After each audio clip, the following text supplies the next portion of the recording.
So awesome. Well, thank you guys for coming today, and thank you for everybody who joined on Zoom for joining us. Dr. Carey Minteer is here from the University of Florida. She does biological control of weeds, and she's an assistant professor at the Indian River Research and Education Center in South Florida. So with that, I will turn it over to you. Thank you, Dr. Minteer. So thank you for the introduction. Dr. Harcher and I actually went to grad school together, so I'm really happy that the introduction was short. She's got stories for sure. So I'm super happy to be here. This is my very first in-person presentation in over 2 years.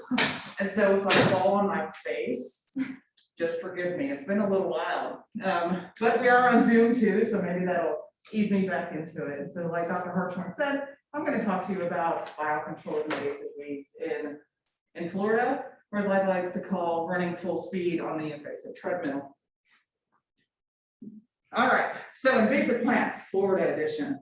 We get invasive plants from everywhere. We have so many invasive plants. I trained, of course, with Dr. Hartshorn in Arkansas, and Arkansas has some invasive plants, right? I then got a postdoc in Florida, and it completely blew my mind how many invasives we have in that state. Plants, animals, the whole nine yards. So these are some of our big ones. So toad grass, you guys actually have here. We shared that one with you. We're sorry. So toad grass, that's from Africa. We've got, this is Lygodium. It's a climbing fern. This is old world climbing fern. You guys have Japanese climbing fern. So of course, from Asia. We've got another climbing Asian vine, air potato, and I heard there's some on campus. So yes, I want to see that. Because it's not actually on the map. Like, so yeah. I'm gonna do that. So this is also from Asia. We've got some South American weeds.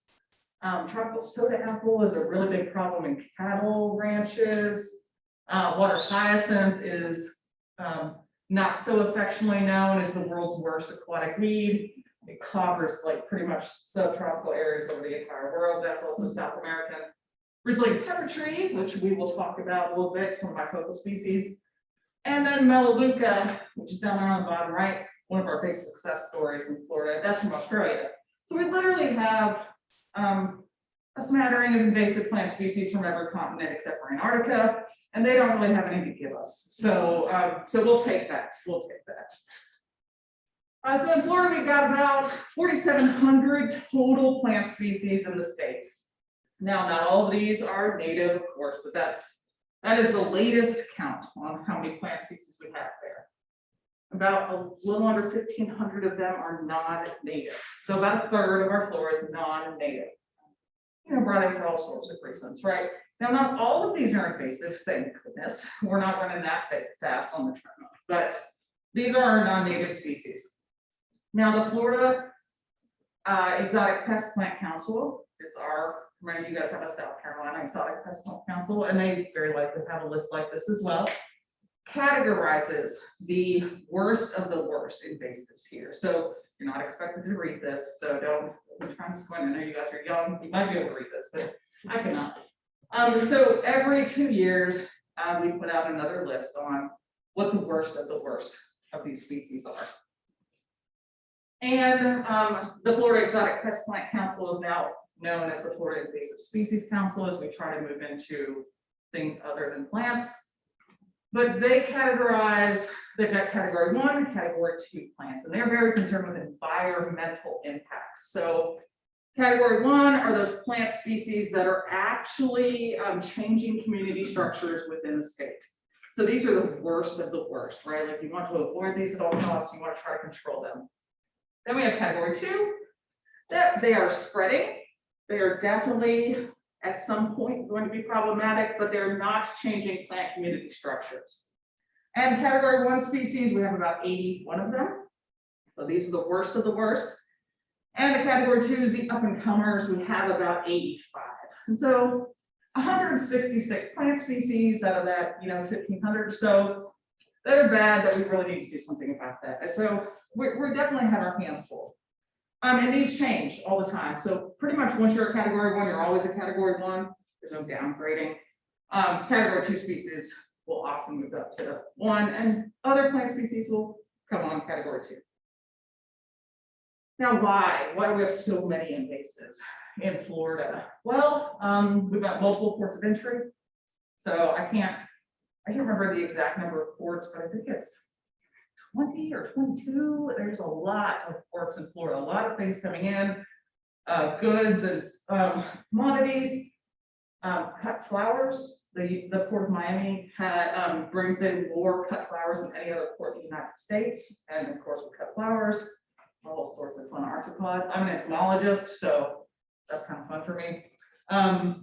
We have mild winters, which brings down New Yorkers as well as invasive species. Connectivity of water bodies. Florida is a swamp. For those of you who have been there, we should not live there. Like it's really like when you fly around a plane, it's like, what have we done to this beautiful environment, right? We paved it, we built it up, and so there's water everywhere. The water is all connected, so things move around really, really easily. And the least favorite thing about Florida are hurricanes. And so we have a lot of disturbances, right? Like hurricanes can be super problematic. You guys have seen that as well before. So lots of disturbances means lots of places for these things to get in. How do we control them? You guys know how to do this. So, you do cultural controls, mechanical controls, chemical controls, right? They all have their benefits and, their challenges. And then there's biological control, which is what I will talk about. I do like some integrated stuff with the other methods of control, but I'm primarily focused on biological control. So classical biological control, the theory behind it is based on the enemy release hypothesis. So in the native range of these plants, they're not often invasive, right? And that's because they have their co-evolved backgrounds there, right? So you've got our dapper problematic herbivore here, and this comes at a cost to the plant, right? The plant has to expend resources in order to defend against itself. All of these plants end up in Florida or in the United States, they don't come with those natural enemies typically. And so this frees up all of these extra resources, right? It's free to grow more, make more propagules, spread more quickly. And so our native plants are here. So it really makes them much better competitors, right? Because they have all these extra resources. And so what we do at classical biocontrol is go back to the native range, find these problematic herbivores, not so problematic for us, and reunite them in the introduced range. Okay, classical biocontrol. We talked a little bit a couple slides ago about how all of our control methods have plus and minuses, right? So the pluses on classical biocontrol is that it's safe, it's host specific. We do a lot of testing to be able to determine that it's going to be safe in the environment. There's an extremely high return on investment once these things are out there established. And that's because they're self-perpetuating, right? Bugs make more bugs. That's awesome. Chemicals don't do that. They spread into new areas on their own, right? I don't have to physically go and put bugs in every single infestation. They're going to do it on their own. I like to go on vacation, and so I'm like, so I do biocontrol, right? Like, you guys go control the weeds. I'm going to go to Bermuda, right? They're also environmentally friendly. You can reduce pesticide use, and this ties back into the safety, right? They work when we're not out there, and it's host specific. Now there's negatives, just like any other control method. The negatives, it's an extremely high upfront cost. And so we have to have specialized labs in order to do this. It takes literal decades to get something through. And so that costs a lot of money up front before you ever see any control at all. And so that is a real negative. It's slow, both in the development of an actual agent to be out there, as well as once I'm putting it out there. Like, you put insects out, you're likely not going to see measurable reduction in weeds for 5 years, if you're lucky, 10 years more likely. And classical biological control will not eradicate a pest. It just won't. And so, so it's definitely not for use with eradication for all of those reasons. And the negatives right there. So here's our invasion curve. You guys probably seen this a million times. So when they are typically calling me, Carey, we need bugs for this weed, right? We're here in this angry red region. They don't call me here because classical biocontrol doesn't eradicate. And this is time, right? So they call me here. We're already here by the time I would have anything ready. And it might not even ever get there, right? So this is, where we're doing chemical and mechanical and cultural controls. But they always call me when it's in the red, which is kind of, at this point, they're just like, so somebody's got to help with this, right? Like we're asset protection. And so what we're trying to do currently is move that to where we're starting programs here. That way, our insects are ready before you're all the way over here in the angry red. And that's what we're trying to do, at least currently. I've been with the University of Florida for, I think it's just 5 years. And so we're trying to change that culture just a little bit. It was also like, now there's a lot more of us, which is helpful.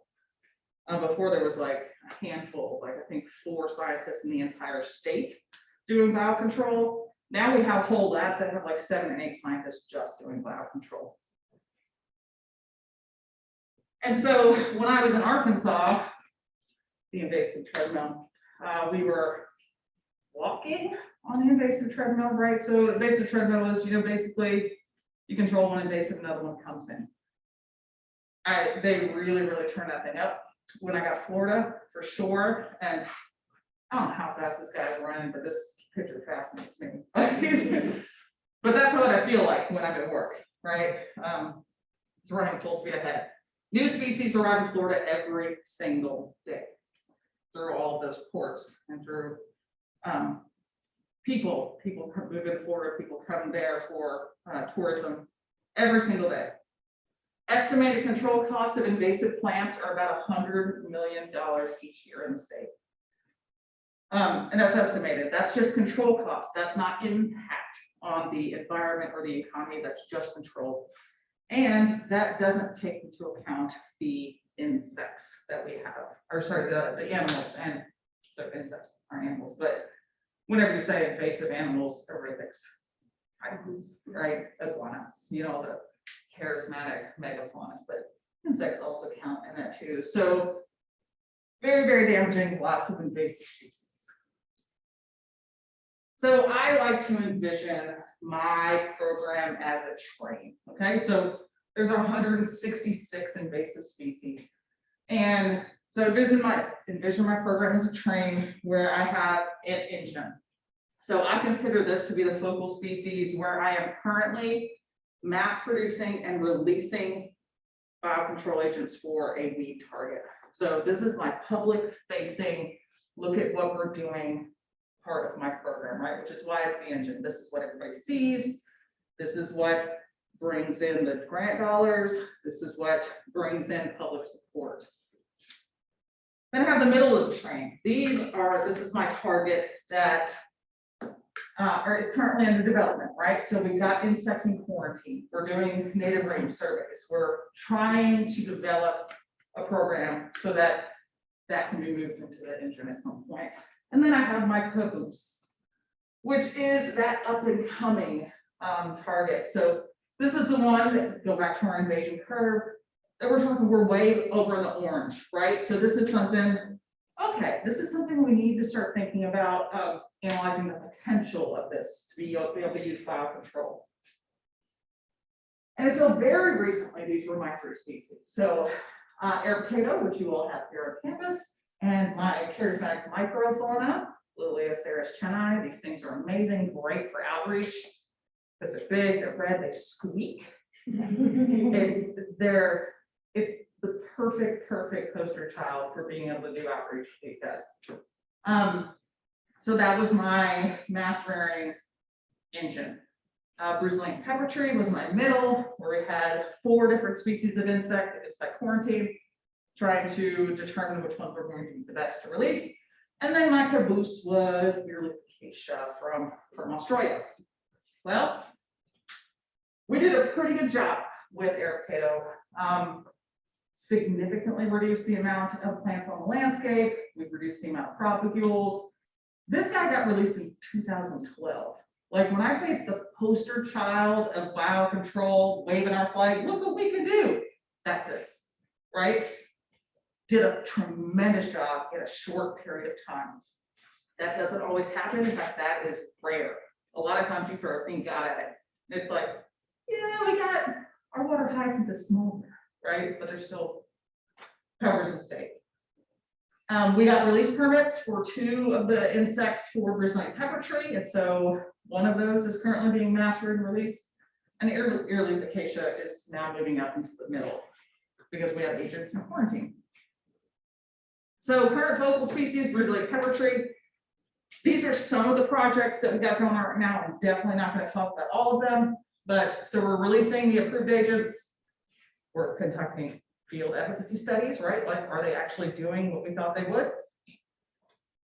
Integrated management studies, monitoring the spread of the new agents, and continued testing of some of the agents that had not been approved yet.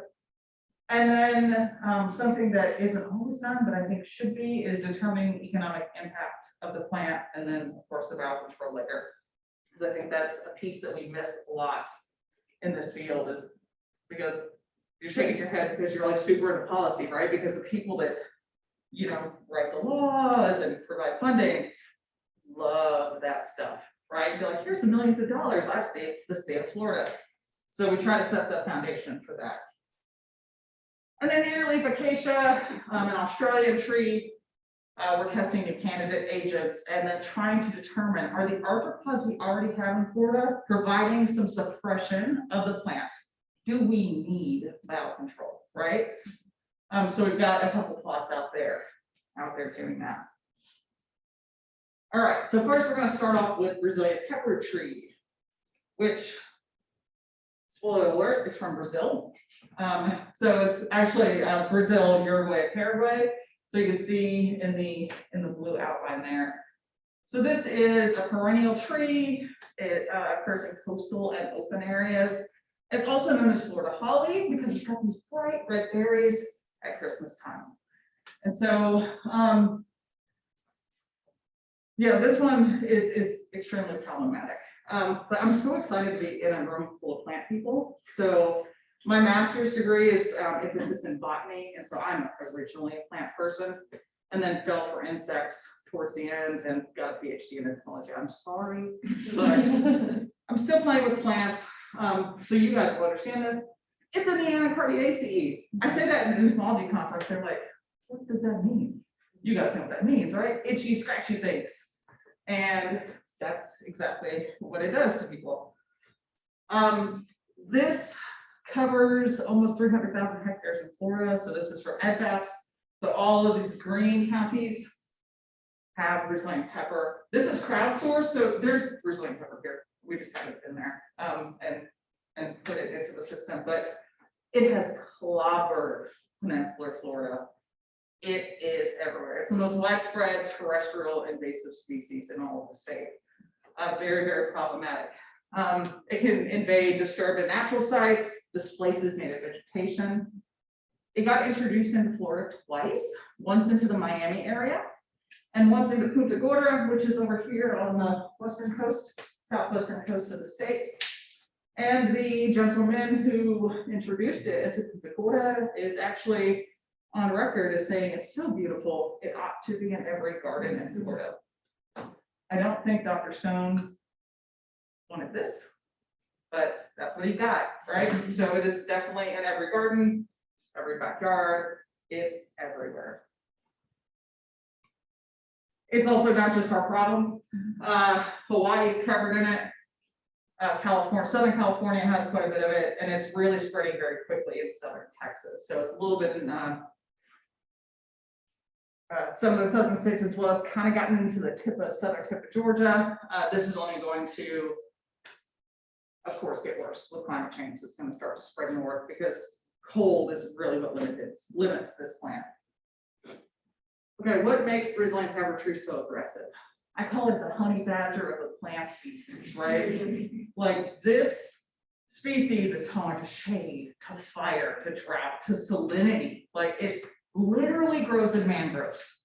Like it will just grow almost anywhere. There's also some evidence it's allelopathic. As I told you before, it comes into the west, it got brought into the East Coast and the West Coast. So these biotypes of the plant come from very different regions in Brazil. They're about 1,500 miles apart. And so they don't interact in Brazil. They definitely interact in Florida. And so we have this super plant. It grows faster. It produces more berries. It's, of course, worst case scenario for that. So we have massive plant growth and fruit production with these hybrids, and good news, birds love them. And so, of course, birds eat some berries. You get them on fence rows, underneath power lines. Of course, anywhere a bird is going to land, you're going to get pepper tree. I bought my house in Florida about 2 years ago, and I fully understand Brazilian pepper tree. It still makes me mad when I get it in my yard. I'm like, oh, again? Because if you don't take it out, you have to take it out quickly. Okay, annual control costs for Brazilian pepper tree. Now, the Florida Fish and Wildlife Conservation Commission takes care of a lot of public lands in Florida. So they spent $16 million for terrestrial plant control in FY 2017. Now, this is not all Brazilian pepper, it's all upland plants. They don't keep data by plant species because they pay people go out there, if it's invasive, kill it, right? But Brazilian pepper tree is the most the most widespread terrestrial plant in all of Florida, and so probably a pretty good chunk of that is Brazilian pepper tree. The South Florida Water Management District does keep very fine scale data, and they spend $1.7 million a year on Brazilian pepper tree control alone. So a lot of money.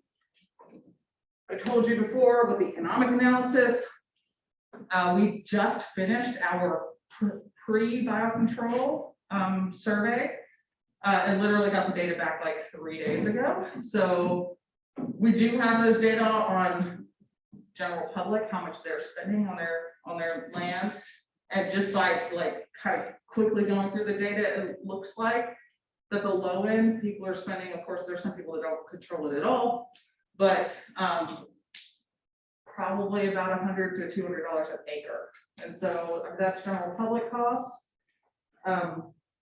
That's not something I want to do with my money, but that's why I got bugs, right? So, okay, we do have 2 approved agents for biological control right now. So Pseudophilothrip itchini, it's a thrips species, and Calophylla forceps, which is a leaf-galling psyllid.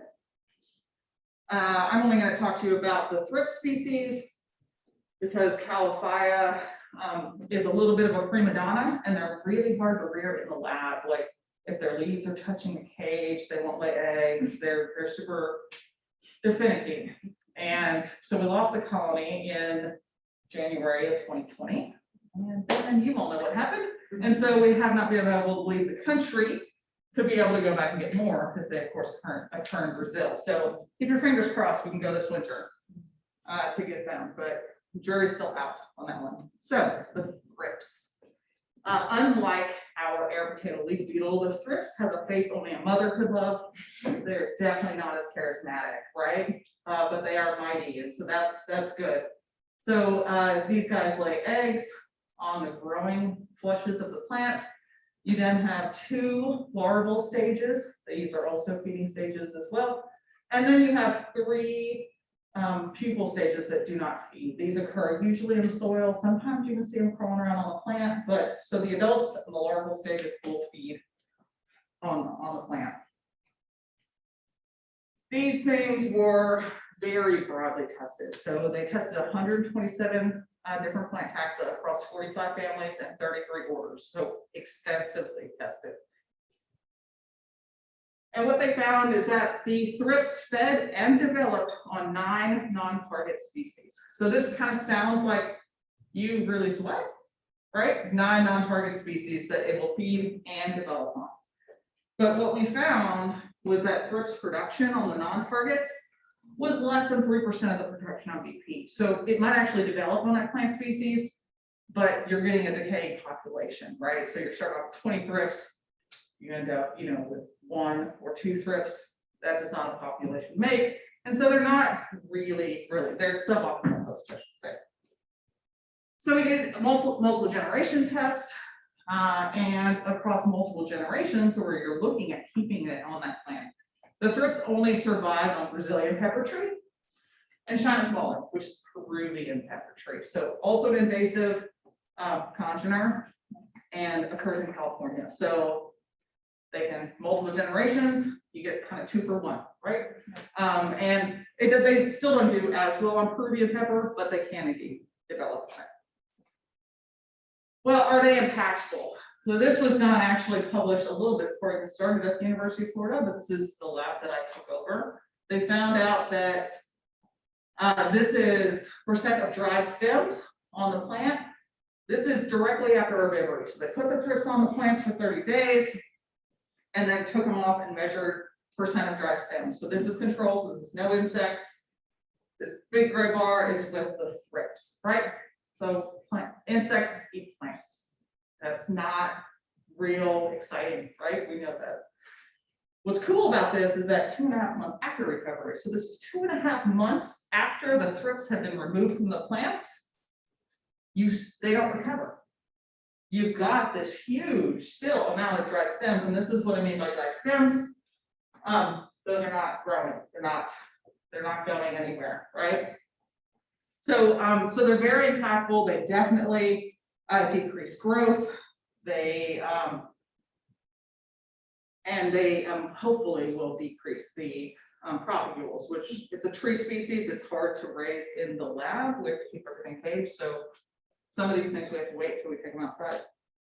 So they're host specific. They will only feed and develop across multiple generations on 2 species. They're very damaging. And good news, approved for release. That's fantastic. So that's what we have done.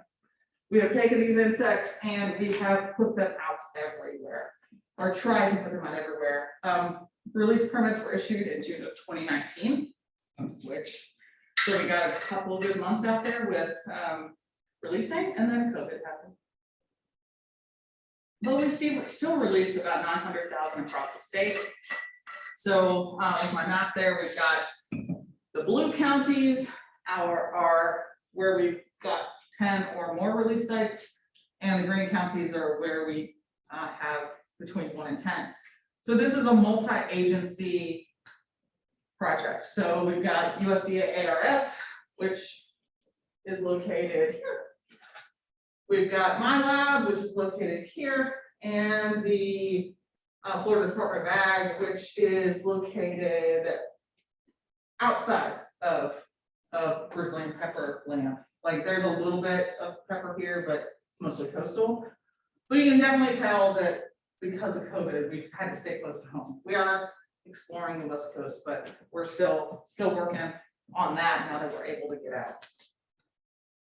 Well, what have we found so far? Well, we found out that large releases are better. You could throw out 200 thrips and you will never see them again. Okay, so you need more than 900 thrips in a release. Multiple releases work better. So come back a month later, release more. Right now we're doing a series of 3 releases and then moving to other sites. And that has seemed to have worked pretty well. The data are still coming in, but cage releases, we've tried cage releases. We've released thrips and immediately seen them carried off by spiders, fire ants, all sorts of stuff. And it's really disheartening. You spend all that time and energy in the lab. So we've tried cage releases. You can see my PhD student, Kristen, right there, trying to keep those predators off. That worked okay. You have to come back because they run out of food in there. You have to remove the cage. Thrips are really difficult to find in the field. I mean, you guys are familiar with thrips, they're small. So here's a growing tip of a Brazilian pepper tree plant. There's an adult. These are the larvae. They're very, very small, very hard to find in the field, especially when you're talking about a sea of bristling pepper, right? So we're developing monitoring using sticky cards and pheromone traps and things. So we're trying to figure that out to best ways to be able to monitor them. We do have damage in the field. So you saw this picture earlier. This is kind of like new damage. You get this because they have piercing or rasping, sucking mouth parts. They actually break open the cells and kind of suck out the good stuff. You're gonna get this burnt look down the stem. There's some adults hiding underneath leaves. A little later, those leaves will actually curl and fall off. You can see the burnt section again. And then it will kind of spread down to larger branches. We're not talking big branches, but definitely impact the growth of that plant, right? Because those are the growing tips. We have seen it spread onto seedlings really, really readily, seedlings and saplings. So here's some seedlings here. Little sapling, you see all of these thrips here and the damage. It'll kill a seedling pretty easily. We've recently started designing the experiment to look at this in the field. That's a slightly bigger, it's a sapling, but so we figured if this is spreading onto seedlings and saplings, maybe there's potential to combine this with other management techniques, right? So if we take out the big trees with cutting them down or spraying them, will the thrips then spread and reduce recruitment? So this is work with my PhD student Kelly Carruthers, and she's currently looking at using Biocontrol along with chemical control. So the big ones they use in the field are glyphosate, imazapyr, and triclopyr. And the first step of Kelly's work was to literally put thrips in a petri dish and spray them with a chemical, right? Like if the insects get on these, if the chemicals get on these insects, will it kill them? We also did the adjuvants, right? Making sure anything that's going to be in that spray mixture. And what Kelly found was that with glyphosate and imazapyr, about a 75% survival of the thrips. So this is significantly different than controls, but it's not really biologically significant, right? Like you're going to kill off 25% of the thrips if they get sprayed. You still got 75% of the thrips out there. Now, triclopyr, it killed 50% of the thrips. And so we're like, okay, that's toxic to the thrips. But what we found is in these petri dish studies, when the thrips got sprayed with triclopyr, some of them rolled over and died, and the other ones tried to get out of the petri dish, right? And so we thought about this and we're like, well, if they're trying that hard to get out of the petri dish, there's potential they're going to migrate right in the field. And so that's what Kelly did next. She did cage studies looking at triclopyr treated plants and an unsprayed plant, and they do indeed move away from the treated plants. So triclopyr is usually not a foliar spray, it's a basal bark spray. And so we're not gonna have that contact, right? Because these guys are up on the leaves and they will leave, and they leave quickly. And so Kelly is now in the process of starting field studies, trying to get her thrips out there so that we can do triclopyr in the field. She's actually looking at selectively spraying female plants, because they're the ones that produce berries, leaving those male plants behind for the insects to feed on to then impact recruitment. Okay, you remember we talked about the thrips, right, and their host range, so they can feed and develop on different plants, but not very well. In quarantine, we literally cage them on a plant, right? Like here is poison ivy. There you go. See if you will eat, right? And so it gives you a very unnatural view of what a host is, right? If it can feed on it at all, it will, right? And so what we like to do are ecological host range. So in quarantine, we figure out the fundamental host range. What can you eat? Once we can take them out of quarantine, we want to do the ecological host range. What will you eat? What do you eat? Right? So this is out in the field. where they've got all of post-selection behaviors or cues available to them. And so we put out our plants, we put 20 thrips down at the base of each one, and then we look and see where they go. In this particular experiment, we did a temporary spillover or a simulated eradication. So that's basically, we put them out there for 5 days, we go through and we cut the Brazilian pepper down. So we're simulating eradication in an area to see what the thrips do. And these are the species. This is only 8 species. There was 9 from the host range, but poison wood is not commercially available, if you can imagine. And because of the timing of the start of the experiment, the flowering period, and then COVID, we weren't able to collect it in the field. So many itchy, scratchy things on here. My poor grad student, she had to buy a whole lot of calamine lotion, I think. But so these are the plant species that she conducted this with. Okay, this looks super involved. It's just the 8 species, but it's broken up into 3 different panes so that they're easier to see. So this is a number of adult thrips per plant. On the bottom is days after release. So we monitored this for 10 days. The solid black line is Brazilian pepper tree. It's the same in all 3 of the panes. And then you've got the non-target species. So you can see the thrips leave the non-target species pretty readily and pretty quickly. We also get a decline in thrips. They get predated upon, like we said before, fire ants, spiders, all sorts of things. But there was the more thrips on the Brazilian pepper plant than any other plant except for this one. Okay, that's Rhus sandwichensis. It's a native plant in Hawaii. But you didn't have more thrips on that plant until day 5, when we cut Brazilian pepper tree. So we have another study that is currently being analyzed where it was continuous spillover, where we didn't cut the BP to see if that resolves itself, and I have a sneaking suspicion it will. So there actually is more thrips because at this point you technically don't have living Brazilian pepper. It got cut. So, but we did find that differences, of course, were by plant species as well as plant species by time on that. So this is Brazilian pepper tree. So this is typically what Brazilian pepper tree will look like after 10 days of thrips. We cut it. So this isn't from the actual experiment, but other things we've done. This is what Rhus sandwichensis looks like after 10 days. So you see the thrips are still here. You can see some leaf curling, but nothing damaged like that. There was no difference in actual growth or anything of that plant. And so we've been working with the Hawaiians because they want to release these strips as well to try to see if they can get approval for them. Okay, still running on the treadmill. That's Brazilian pepper. So we're going to move on to earleaf acacia. This is, well, now it's in the center of the train, right? So earleaf acacia is native to Australia, Indonesia, Papua New Guinea.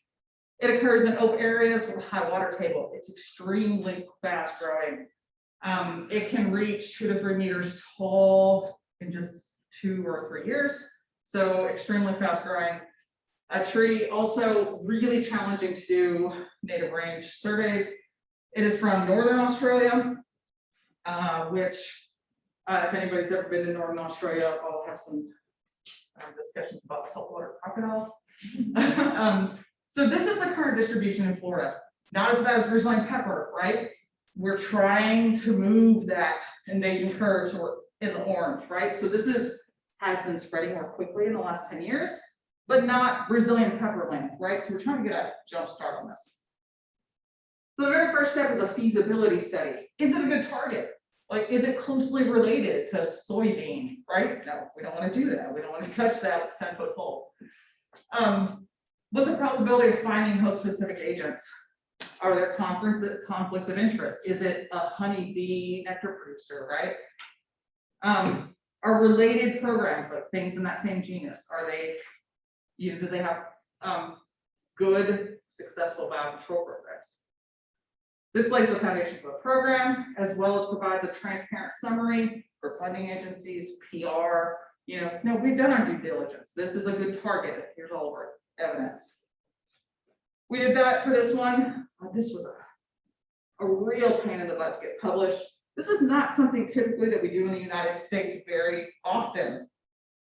They do it in South Africa, they do it in Australia. We think here that this should be a step that we should do. So we tried to submit it to a couple United States-based journals and they hated it. Got into biocontrol science and technology because they're like, yeah, this is obviously something you should do. So thank goodness. But we're trying to, move the discipline forward here. So here are where we have surveyed in Northern Australia. So we go out quarterly for all of these from 2015, 2019, and then of course COVID. Remote sites in Cape York, we can get in the dry season. They're really inaccessible. They literally have to fly in, transportation, and then it's really, really inaccessible areas. We do visual and beat sheet samples. Higher branches of the trees are cut down. You have to do this in twos because these are found along streams. Every body of water in Northern Australia, except for one, has saltwater crocodiles. They are aggressive. They will literally come out and grab a horse. And so we have to be there looking at bugs and then have a friend that is looking for crocodiles because they're like, the crocodiles will never get you on day one because they've studied, right? They will get you on day two and you don't know if somebody was there yesterday. So that's real fun. We did get emphasis of feeding gills that were successful in other acacia control programs. Arthropods will be found in high densities or that inflicting high levels of damage, right? Really trying to figure out what's going to be good for control. We also looked at some pathogens. None of us are plant pathologists, and it's also really hard to get pathogens approved in the US, but there is one pathogen species that we're interested in and toying with. Okay, what we found is 89 different species of arthropods and one pathogen. So here are some of the ones that we're prioritizing for study. So we got a weevil, that's this guy with this impressive nose, a chrysomelid leaf feeding beetle, and then a bud galling wasp. And so we did bring the beetle into quarantine. We've got two different biotypes from the Northern Territory, so Northern Central Australia and Queensland over on the East Coast. They feed on new leaves, and they were imported into quarantine in Florida in 2018. So currently we have post-range studies going, biology studies, and we're investigating the differences between the biotypes.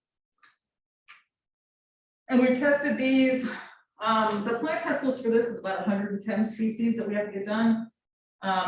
You're not expected to be able to really read that. We tested about 30 of them so far. And what we found is that we do get some test feeding of larvae on one of those species, but absolutely no development whatsoever. So far so good. We'll keep doing the thing and hopefully have good news here in a couple of years when we finish that test list. We also have that bud galling wasp. These are so cute. You can tell I'm an entomologist now. Like, here, that's not cute. I think they're adorable. But produce these large galls on the plant and can really impact growth. We're working very closely with the Australians, one because it takes a really long time to get to Australia.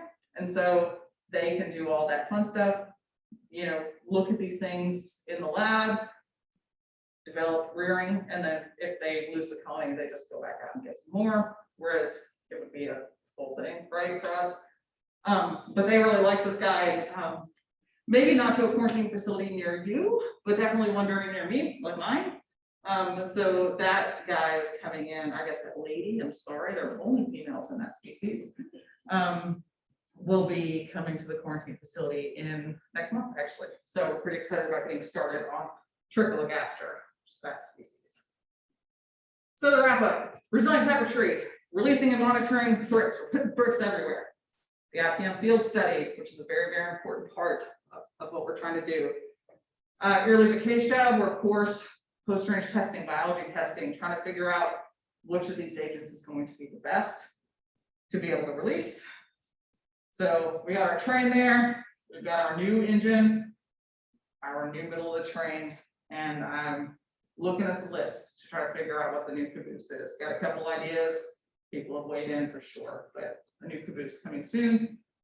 I obviously do not do this work on my own. These people up, smiling people up in the upper right-hand corner are my lovely lab, graduate students and technicians and interns. They are amazing. They literally will do whatever I ask of them, and that includes removing red berries from bristling pepper every year, which takes months. It literally takes us a month and a half. But we got to get them off by hand. Collaborators overseas cannot do this without them. They help with permitting, language barriers, phenomenal scientists there. And of course, my in-state collaborators, as well as the people that give us money to do this work. Thanks for your attention. There's my contact information, Twitter, of course, Facebook. You guys are probably too young for Facebook, but it's up there. Does anybody have any questions?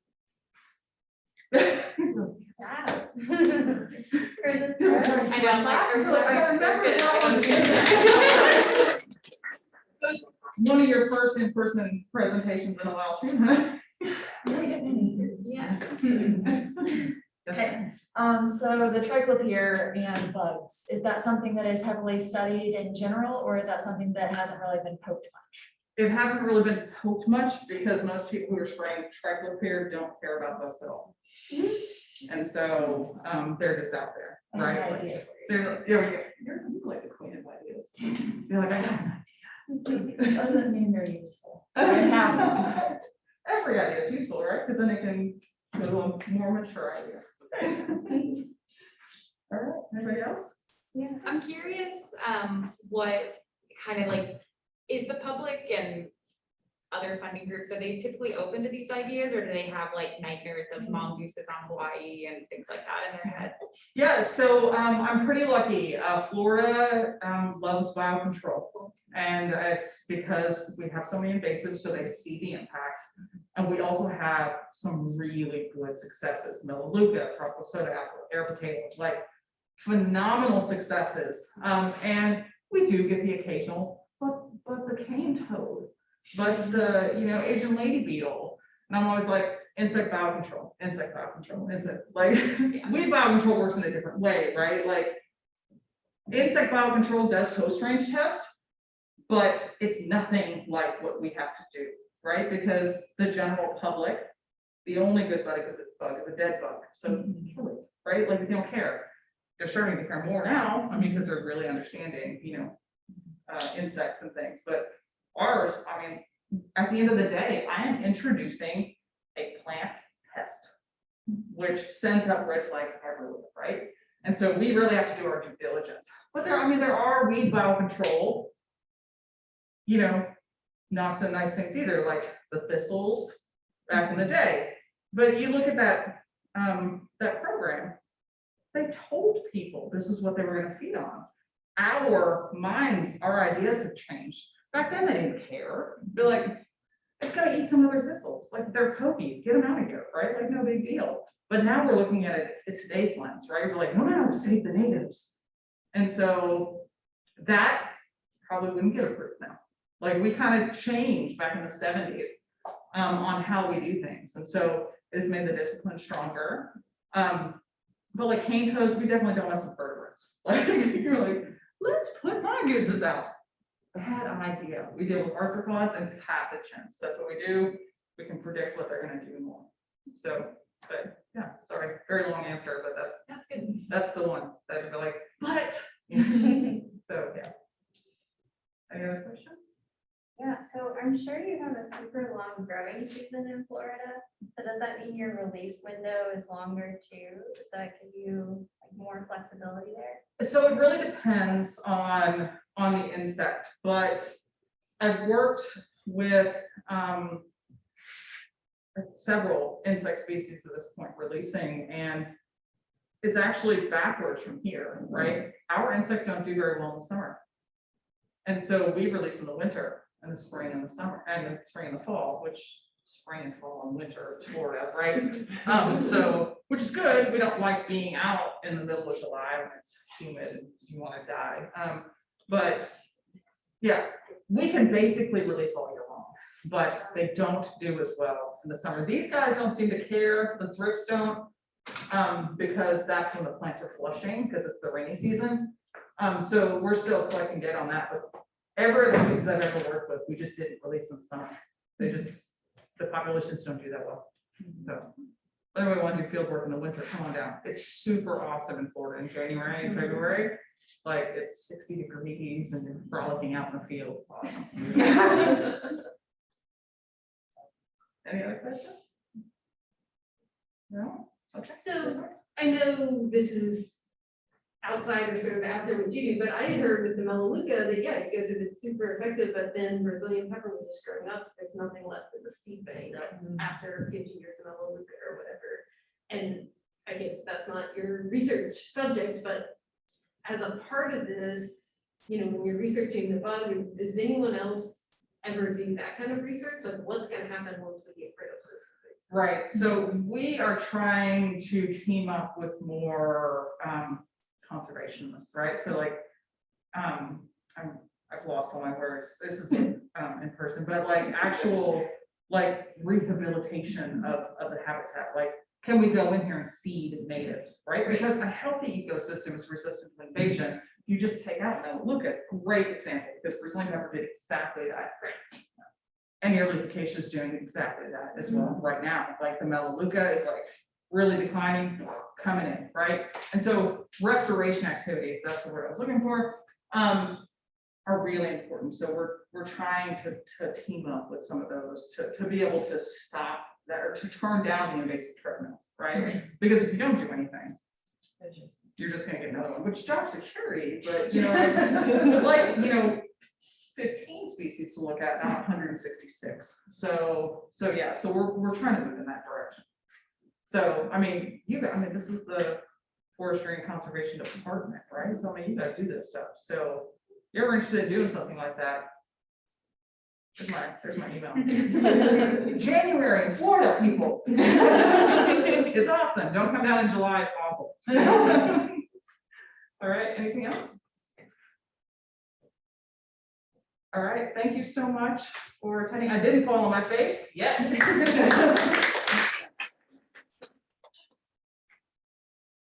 Oh, You want me to- online, I guess. Yeah. Does anybody have any questions online? Oh, that would be good. There is, oh, just fantastic. Yeah. Okay, bye everybody online.